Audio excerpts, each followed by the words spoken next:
Para a próxima conferência desta manhã, convidamos à mesa a professora doutora Silvane Maria Marquezini, que apresentará o tema O Direito a Ter Crianças Fora da Sexualidade.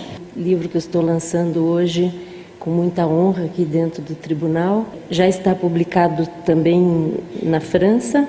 Ele é dedicado às crianças criadas em laboratório e às crianças disponíveis à adoção.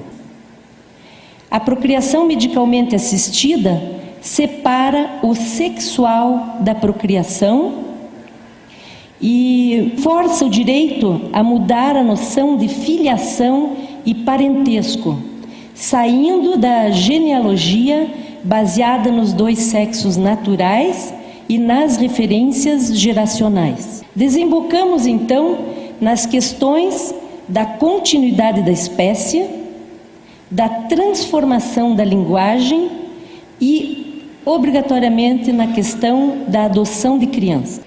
Resta, então, ao mundo jurídico saber como o direito, tomado como instância simbólica, a qual influencia sobre o superego, tanto coletivo como individual, vai transmitir o ponto de negatividade fundante da lei. O que é isso? O interdito, que é a função básica, fundamental do sistema do direito enquanto instância linguística, enquanto instância organizadora da vida na sociedade. Isto é, sobre qual ponto de interdição ética e racional se fundará o próprio direito tomado como sistema repartidor de gozos toleráveis na sociedade. Isto sob o risco do próprio direito perder seu poder metafórico instituinte. Neste movimento coletivo inédito, indaga-se então qual será o interesse geral da sociedade humana em instituir uma nova norma de filiação e parentesco que atingirá a todos e a todas, fundada na indiferença sexual e de gerações e na ausência de sexualidade. E se existe um novo direito a ter ou a fabricar crianças.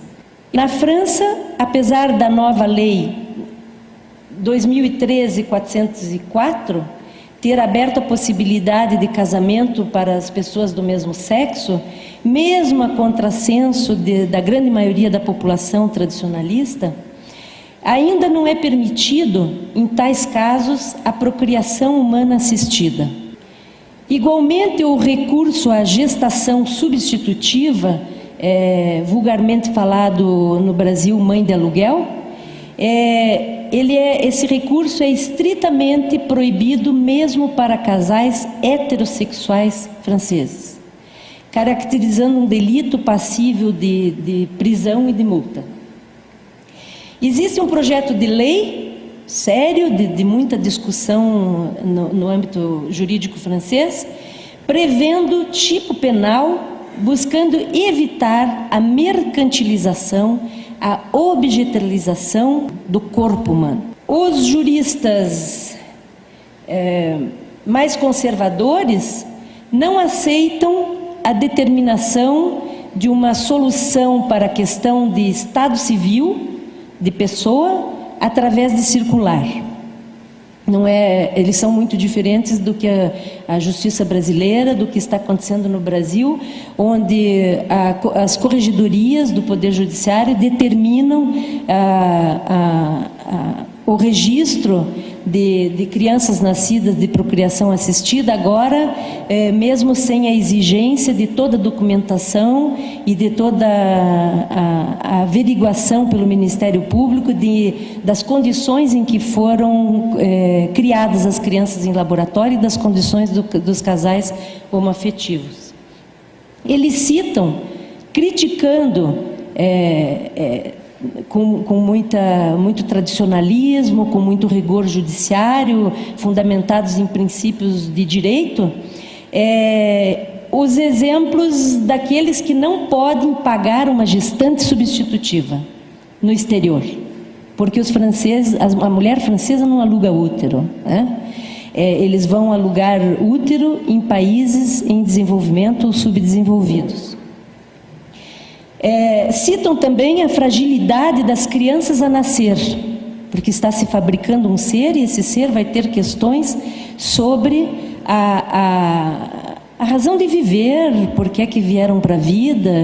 Eles citam também a fragilidade das próprias mães portadoras, né? As mães de aluguel, que geralmente estão na África, na Índia, na Tailândia, nos países asiáticos e mesmo no Brasil e no México, e criticam tudo isso porque tem restado muitas crianças que foram inseminadas em mãe portadora e que depois, por nascimento, com doença, com síndrome de Down, ou enfim, porque o casal homossexual ou heterossexual rompeu a relação de casamento, não voltam buscar nesses países a criança que foi inseminada.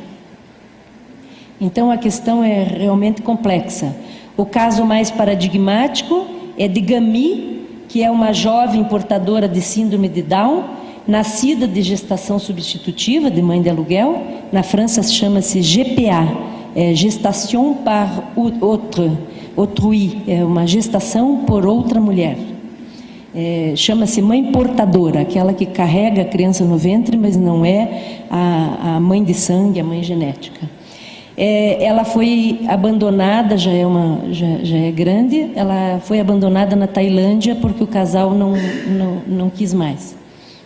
Então o direito precisa pensar aonde vai colocar a interdição eticamente para proteger esses novos escravagismos que estão surgindo na humanidade e que nós não temos consciência, porque no Brasil principalmente existe um discurso politicamente correto de defendermos ou de aceitarmos as modernidades, as mudanças das novas modalidades de família, só que as questões das novas modalidades de família, estimuladas pela procriação médica, elas têm consequências que nós ainda não conseguimos prever. Esses juristas, então, conservadores, afirmam que a livre escolha, que é um argumento jurídico, a livre escolha do objeto, a livre escolha do que vai fazer com o corpo, a livre escolha do objeto sexual, a livre escolha do objeto de relações íntimas, e o consentimento informado, que é um documento jurídico, ele não pode permitir algo antijurídico, que seria a objetalização e a mercantilização do corpo humano. Eles entendem que nesse delito, isso deve ser constituído em delito contra a espécie humana, assim como a eugenia. Neste aspecto, as discussões são profundas com relação ao controle de genes e de gametas pelos Estados Unidos, ao monopólio, e a venda dos espermas e dos óvulos que estão sendo exportados para todos os continentes. Tem filhos do mesmo esperma e com os mesmos óvulos da mesma mulher em todos os continentes. Os juristas liberais franceses defendem o reconhecimento legal dessas crianças nascidas de técnicas médicas com base na Convenção de Nova York, de 1989, a qual consagra como princípio maior o interesse superior da criança. A Corte Europeia dos Direitos Humanos faz referência a este princípio, porém deixando larga margem de manobra aos Estados-membros da Comunidade Europeia, de proibir ou não a gestação substitutiva, a GPA, a mãe de aluguel. O que eles se limitam a dizer é que a Comunidade Europeia, a Corte Europeia, pede aos Estados-membros que respeitem o interesse superior da criança e a vida privada da criança. Então aí nós entramos na questão da separação entre o direito privado e o direito público. Até onde o Estado pode interferir nas questões íntimas e privadas do cidadão. E até onde ele não interferindo, as questões íntimas e privadas interferem na vida social. Eu colocaria aqui, para sintetizar e deixar uma questão para quem se interessar pelo tema, pelo tema do direito da criança. Qual, então, seria o interesse superior da criança? Conhecer ou não a mãe portadora, ou ainda os genitores doadores de esperma e de óvulo? Porque muitos juristas liberais estão dizendo que a criança não tem interesse em conhecer a mãe originária. Isso vale para todas as crianças adotivas, mesmo que não tenham passado para a procriação. Será que as crianças adotivas conseguem excluir da sua vida, do seu psiquismo, totalmente a questão da sua origem genética?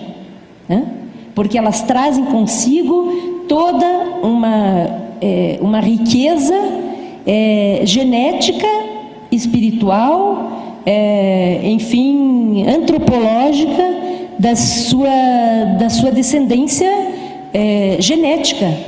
Então é uma questão de até onde é a genética, nós temos que valorizar e seguir sempre as demonstrações genéticas, ou nós temos que também considerar as questões da construção da linguagem, da subjetividade, das transmissões das nossas razões de origem e de viver, né? Porque para aqueles que são filhos originais, de pais originariamente genéticos e que nos transmitiram, tem 40 gerações aí atrás que nos sustentam, como é que fica essa questão para aquele que veio do nada numa criação, num teatro cirurgical?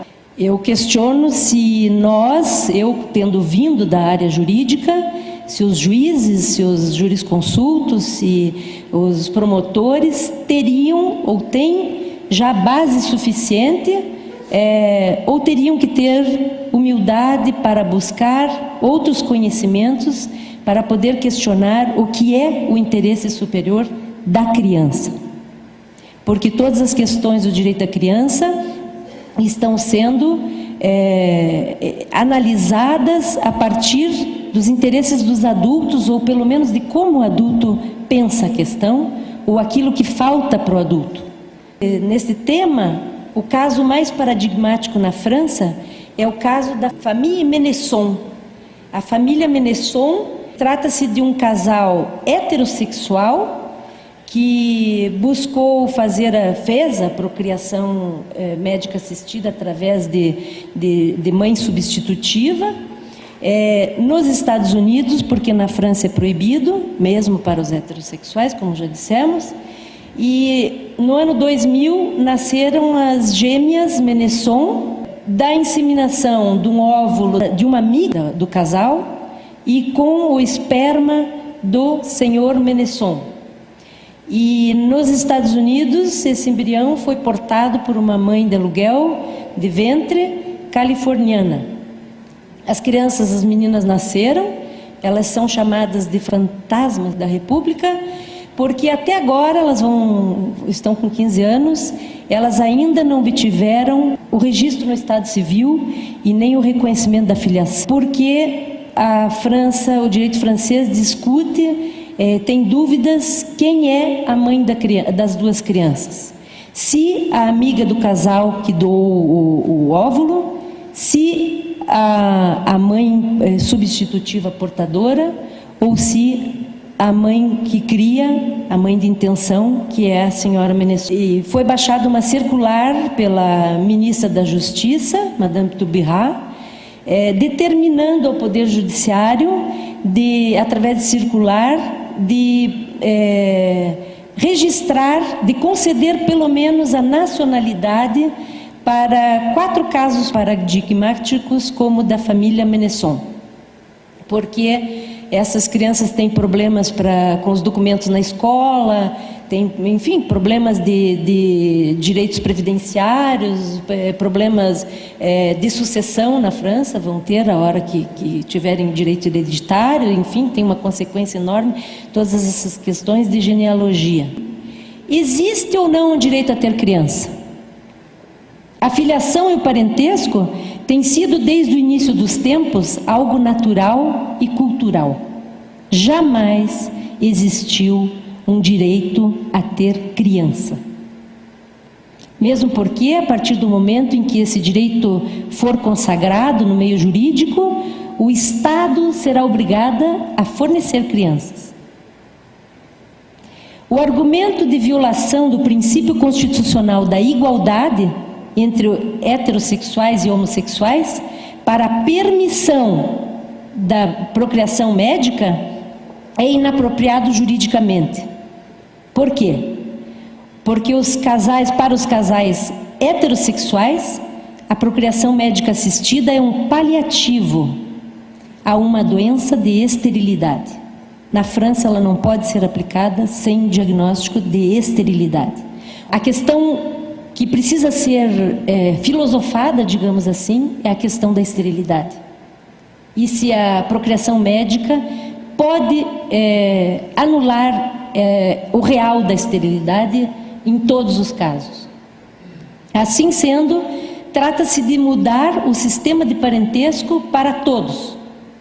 É uma aposta numa sociedade submissa ao procriativo artificial, liberada do impossível do amor e do mistério que habita o abismo entre a vida e a morte. Então, nessas mutações civilizatórias, as novas subjetividades e suas patologias estão em relação aos discursos de estilo capitalista. Segundo Lacan, toda a estrutura discursiva que estruturou-se no percurso da humanidade até aqui, ela foi invertida por cortes capitalistas. E hoje o discurso capitalista comanda a nossa vida e a nossa intimidade. Esses discursos liberais, prometendo a felicidade, que infelizmente não existe, produzem a ilusão que podemos nos liberar da representação terceira, referente ao pai no processo identificatório. É uma ilusão, né? Nós dependemos do homem mesmo para fazermos uma produção independente, porque precisamos do esperma.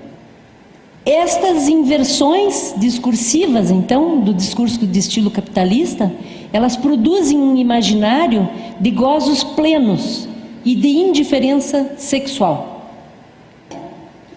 Uma das coordenadas simbólicas fundamentais de humanização que mudou foi a separação do sexual da procriação humana, tendo consequências para as nossas relações. Na psicopatologia, isto resulta na recusa da morte, que aparece no rejuvenescimento moderno. Todo mundo quer ser jovem, né? E na recusa da diferença sexual, que aparece nas exigências de ter criança na demanda homoparental. Nessas mutações culturais, a referência paternal, que serviu durante muitos anos no sistema patriarcal como vetor de alteridade sexual, ela torna-se uma proteção menos eficiente ao modo como o sujeito acessa a linguagem e atravessa a adolescência para atingir a autonomia psíquica e a responsabilidade. Está tendo um número cada vez maior de autismo, e que, segundo a psicanálise, ele não é só genético, ele é genotípico, né? Ele vem em decorrência do feminismo, da saída da mulher do seio familiar, da diminuição da função do homem na sociedade. Precisamos, então, refletir como salvar o planeta e a humanidade como ser de linguagem. Trata-se de uma discussão ecológica e antropológica. Há uma crise ambiental e civilizatória que a acompanha, cujas causas ainda não são identificadas. que o direito precisa pensar onde vai colocar os limites de todas essas práticas. No tocante à procriação humana, verifica-se que as profundas mutações sociais que estão sendo estimuladas pelo desenvolvimento da tecnologia transformam a noção de família para as futuras gerações. Na indiferença dos sexos, uma outra violência que a diferença entre pessoas aparece. Uma sociedade de mortos que não legitima mais a procriação humana através de um laço amoroso e carnal. Um fantasma de imortalidade física, de clonagem. Porém, é pouco provável que um ideal social não legitime mais a procriação natural como norma. Pouco provável, porque senão a espécie não continua. Ou vai continuar controlada pelo meio científico. É nisto que a questão da produção de novas gerações não pode ser separada do exercício da sexualidade. E que a união homossexual legitimada desemboca, sim, na questão da filiação. Então, se nós vamos conceder, estamos concedendo a adoção por homossexuais, nós temos que decidir no sistema jurídico como isso vai ser feito. Esta é a grande questão da bioética. A filiação fora da sexualidade resulta na adoção da criança, se queremos manter o sistema de parentesco sem ocultar os terceiros que participam dos novos projetos de família. Porque os terceiros estão sendo ocultados, os doadores de gene, as portadoras, enfim. Portanto, resta saber se a filiação deve continuar a inscrever cada um de nós, cada pessoa, na ordem de uma humanidade sexuada, ou se queremos romper com este modelo no qual se articulam a geração, a concepção, a diferença dos sexos e a diferença de gerações, segundo Silviana Agacinski.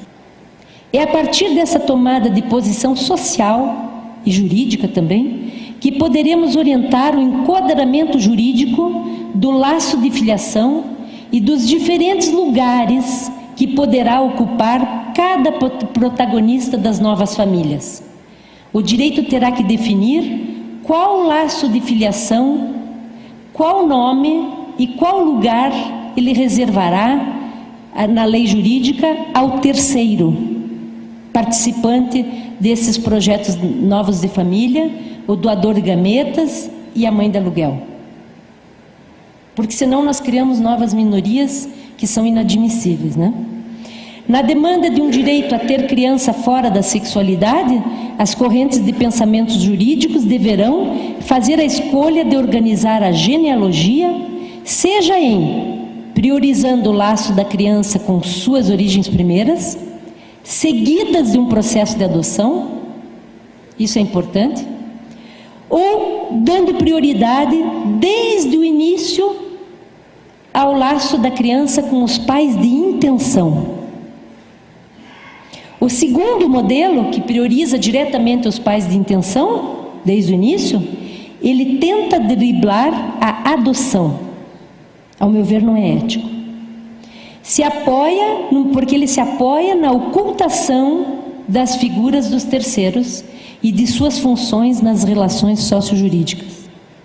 No debate bioético, então, sobre o suposto direito a ter criança, trata-se de avaliar quem deverá ser privilegiado.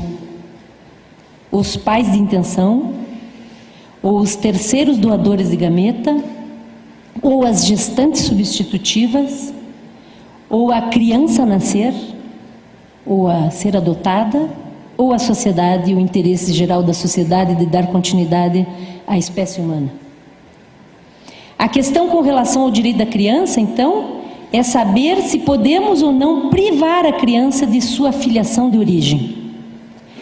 O fato de criar uma criança na dimensão de terceiro excluído, que seja o pai ou a mãe, que foi a condição para a sua concepção, confronta a criança, segundo os psicanalistas, a um desenraizamento voluntário e legitimado pela lei jurídica. E esse tipo de negação pode ir até a foraclusão psíquica, ou seja, um autismo, uma psicose, enfim, os psicanalistas teriam muito a dizer, talvez no próximo seminário. A constituição e a reprodução subjetiva, na sequência das gerações, tem por denominador comum a colocação em obra, então, do interdito. Contudo, nesta inversão discursiva, o sistema do direito, como instância que reparte o gozo na sociedade, aparece muito mais a serviço do liberalismo que ao serviço dos interditos fundamentais de humanização. O direito está a serviço do liberalismo em vários setores, não só nesse.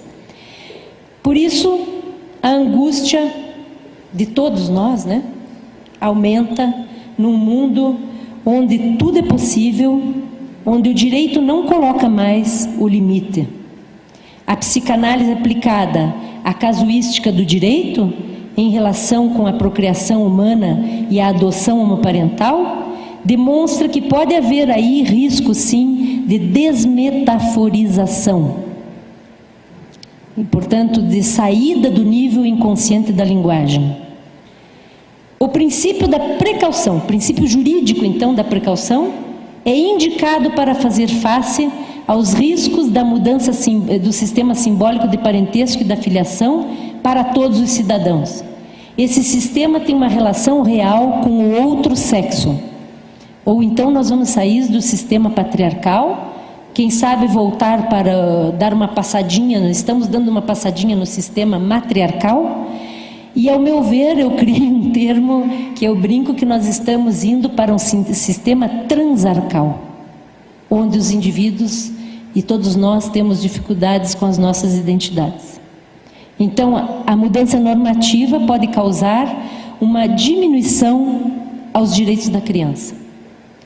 Finalmente, num mundo onde o gozo ilimitado é erigido em imperativo categórico pelo discurso capitalista, nos resta forçar os espíritos e enfrentar os enigmas humanos. Eu agradeço a atenção.